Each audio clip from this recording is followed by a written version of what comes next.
Hello friends, कैसे हैं आप सभी। स्वागत है आपका हमारे यूट्यूब चैनल पर। आज मैं आप सभी के लिए लेकर आई हूँ डेली अपडेट करंट अफेयर के टॉप 15 ऐसे क्वेश्चन जो आपके 11 नवंबर के मेन इवेंट को कवर करेंगे। तो चलिए डिस्कस करते हैं हम अपने पहले क्वेश्चन के बारे में। और हमारा पहला क्वेश्चन है, भारत में राष्ट्रीय शिक्षा दिवस को कब मनाया जाता है। तो हमारे ऑप्शन है 9 नवंबर, 10 नवंबर, 11 नवंबर या 12 नवंबर। तो भारत में राष्ट्रीय शिक्षा दिवस को 11 नवंबर के दिन मनाया जाता है।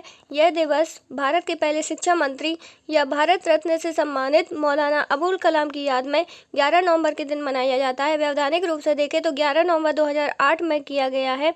मौलाना अबुल कलाम का जन्म 11 नवंबर 1888 में हुआ था। वे भारत के पहले शिक्षा मंत्री बने। तो option C is the right answer. Question number second की बात करते हैं। तो हमारा क्वेश्चन नंबर सेकंड है, राष्ट्रीय आयुर्वेद दिवस कब मनाया जाता है। तो हमारे ऑप्शन है 8 नवंबर, 11 नवंबर, 13 नवंबर या 15 नवंबर। तो राष्ट्रीय आयुर्वेद दिवस को 11 नवंबर के दिन मनाया जाता है। इस आयुर्वेद फॉर वन हेल्थ के वैश्विक अभियान की सफलता के लिए यह महापर्व 10 नवंबर 2023 में पंचकुला में मनाया गया। तो option B is the right answer. Question number 3 की बात करते हैं। तो हमारा क्वेश्चन नंबर 3 है, 11 नवंबर को राष्ट्रीय शिक्षा दिवस नेशनल एजुकेशन डे की शुरुआत किस राष्ट्रपति की उपस्थिति में हुई थी। तो हमारे ऑप्शन है 9 नवंबर द्रौपदी मुर्मू, 11 नवंबर प्रतिभा देवी पाटिल, 8 नवंबर राजेंद्र प्रसाद या 5 नवंबर सर्वपल्ली राधाकृष्णन। तो हमारे नेशनल एजुकेशन डे की शुरुआत 11 नवंबर प्रतिभा देवी पाटिल द्वारा की गई थी। इस दिवस को राष्ट्रीय शिक्षा दिवस के रूप में मनाया जाता है। वैधानिक रूप से देखें तो इस शिक्षा दिवस की शुरुआत 11 नवंबर 2008 में की गई थी। यह भारत के तत्कालीन राष्ट्रपति प्रतिभा देवी पाटिल द्वारा विज्ञान भवन में इसकी शुरुआत की गई थी। तो option B is the right answer. Question number 4 की बात करते हैं। तो हमारा क्वेश्चन नंबर 4 है, 11 नवंबर को राष्ट्रीय शिक्षा दिवस किसकी याद में मनाया जाता है और 11 नवंबर को राष्ट्रीय शिक्षा दिवस 2023 की थीम क्या है। तो 11 नवंबर को मौलाना अबुल कलाम, जिन्होंने शिक्षा के क्षेत्र में योगदान देने के कारण इनके जन्म दिवस को राष्ट्रीय शिक्षा दिवस के रूप में मनाया जाता है। और इस दिवस की शुरुआत 11 नवंबर 2008 में की गई थी। और इस दिवस की थीम है एम्ब्रेसिंग इनोवेशन, जिस थीम से हम पढ़ने पढ़ाने के लिए, क्रिएटिविटी के लिए, एडवांस तरीकों के प्रोत्साहित करने के लिए जोर देती है। तो option C invention innovation is the right answer. Question number 5 की बात करते हैं। तो हमारा क्वेश्चन नंबर 5 है, मौलाना अबुल कलाम आज़ाद कौन है और इनका जन्म कब हुआ है। तो हमारे मौलाना अबुल कलाम भारत की पहले ऐसे शिक्षा मंत्री हैं जिनका जन्म 11 नवंबर 1888 में हुआ था। इनकी 134वीं जयंती पर श्रद्धांजलि को अर्पित करने के लिए 11 नवंबर 2008 में मौलाना अबुल कलाम को राष्ट्रीय शिक्षा दिवस के रूप में मनाया गया। तो option C is the right answer. Question number 6 की बात करते हैं। तो हमारा क्वेश्चन नंबर 6 है, विश्व में आयुर्वेद दिवस की थीम्स क्या है। तो हमारे विश्व में आयुर्वेद दिवस की थीम्स है, स्वास्थ्य के लिए, सभी के लिए आयुर्वेद या एक स्वास्थ्य के लिए आयुर्वेद की थीम्स का आयोजन आयुष्मान मंत्रालय द्वारा भारत सरकार ने 10 नवंबर को धनतेरस दिन के हर किसी के लिए आयुर्वेद कार्यक्रम लोकप्रिय बनाने के लिए इस थीम को दिया था। उन्होंने doctor Gautam Ayurvedic research institute के छात्रों और लोगों के लिए प्रति जागरूकता बने, इसीलिए इस थीम को दिया गया था। तो option B is the right answer. Question number 7 की बात करते हैं। तो हमारा क्वेश्चन नंबर 7 है, भारतीय परमाणु वैज्ञानिक अनिल काकोडकर का जन्म कहाँ हुआ था। तो हमारे भारतीय परमाणु वैज्ञानिक अनिल काकोडकर का जन्म 11 नवंबर को हुआ था।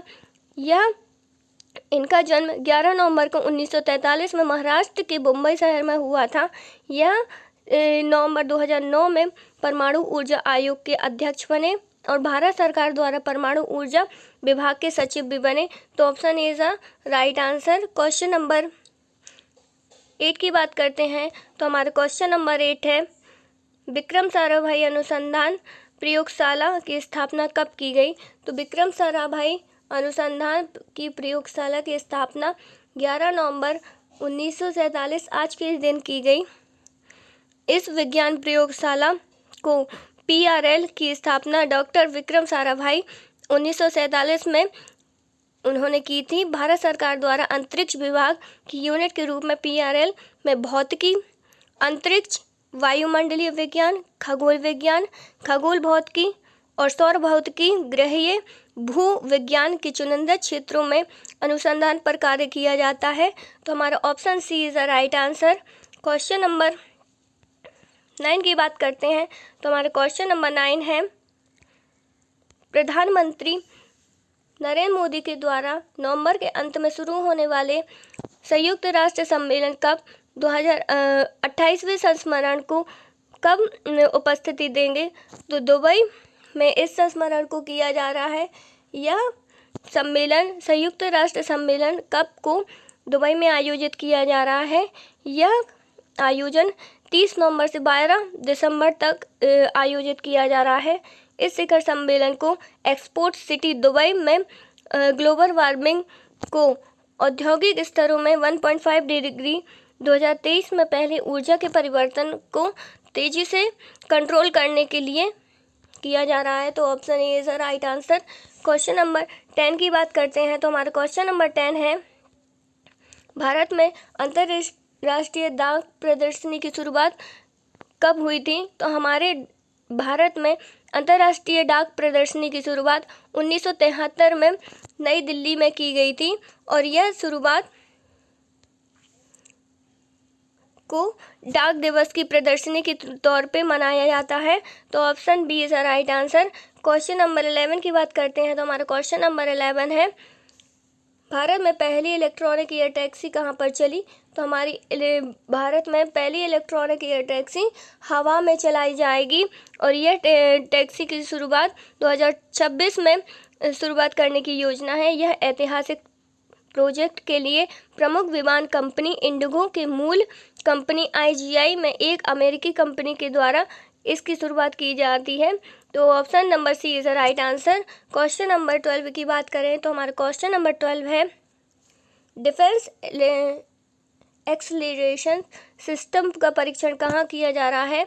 तो इसका परीक्षण नई दिल्ली में किया जा रहा है। यह इंडिया यूएस डिफेंस सिस्टम को पहली बार निवेशक बैठक की आयोजन को नई दिल्ली में आयोजित किया जा रहा है। तो option B is the right answer. Question number 13 की बात करें तो हमारा क्वेश्चन नंबर 13 है, सर्वोच्च न्यायालय में जजों की संख्या कितनी है? तो सर्वोच्च न्यायालय में जजों की संख्या 34 है। इनमें 3 जजों को नियुक्त किया गया है, जिनमें से chief justice of Satish Sharma, chief justice of organs जज मसीहा और chief justice of Sandeep Mehta को जज के रूप में नियुक्त किया गया है। तो option B is the right answer. Question number 14 की बात करें तो हमारा क्वेश्चन नंबर 14 है, हाल ही में तमिलनाडु सरकार ने भारत सरकार के वन्य जीव आवास एकीकृत विकास के लागू हेतु कौन सा प्रोजेक्ट दिया था? तो प्रोजेक्ट डॉल्फिन एक ऐसा प्रोजेक्ट है जिसे वन्य जीव आवासों में एकीकृत विकास एवं चालू केंद्र का प्रयोजन योजना है, जिसमें 11वीं योजना के दौरान पूर्ववर्ती केंद्र प्रयोजित योजना जो राष्ट्रीय उद्यानों एवं अभयारण्यों की विकास के लिए सहायता करती है, या अधिक घटकों एवं गतिविधियों को जोड़कर इस योजना को चालू किया जाता है। तो option B is the right answer.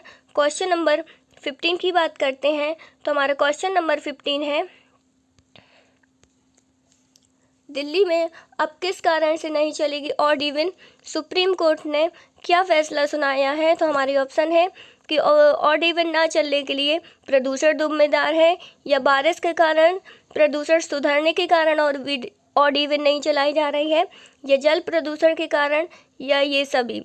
अगर हम दिल्ली में ऑड इवन की बात करें तो बारिश के कारण प्रदूषण स्तर में इसमें सुधार आया है, इसीलिए पर्यावरण मंत्री गोपाल राय ने दिल्ली सरकार में यह फैसला किया है कि 13 नवंबर को जो ऑड इवन नियम को लागू किया जाना था अब वह नहीं किया जाएगा। यह दिल्ली ऑड इवन सिस्टम को बढ़ते पॉल्यूशन में चलते हुए दिल्ली में यह फैसला लिया गया है कि ऑड इवन सिस्टम को 13 तारीख को शुरू नहीं किया जाएगा। तो option B is the right answer. बने रहिए ऐसे यूज़फुल